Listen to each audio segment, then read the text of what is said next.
சேலத்துக்கு பக்கத்தில் 1020 ஏக்கர்ல 1000 கோடியில பிரம்மாண்டமான கால்நடை பூங்கா கட்டி முடிச்சு தருவாயில ஆட்சி மாற்றம் ஏற்பட்டது. இன்ன வரைக்கும் எவ்வளோ முறை கேட்டுக்கொண்டு இந்த அரசாங்கம் 1000 கோடி ஆசியாவிலேயே மிகப்பெரிய கால்நடை பூங்கா ஆராய்ச்சி நிலையம் முதற்கட்டம் கால்நடை மருத்துவக் கல்லூரி நான் திறந்துட்டேன்.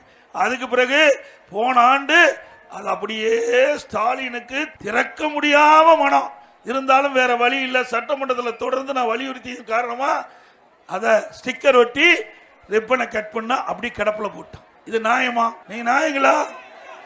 இது 1000 கோடிங்க. இந்தியாவில் ஆசியாவிலேயே மிகப்பெரிய கால்நடை பூங்கா. இந்த கால்நடை பூங்காவில் கலப்பின பசுக்களை உருவாக்கி நம்முடைய சீதோசன நிலைக்கு அந்த பசு வளரும். 40 லிட்டர் பால் கொடுக்கும். ஒரு நாளைக்கு 40 லிட்டர் பால்.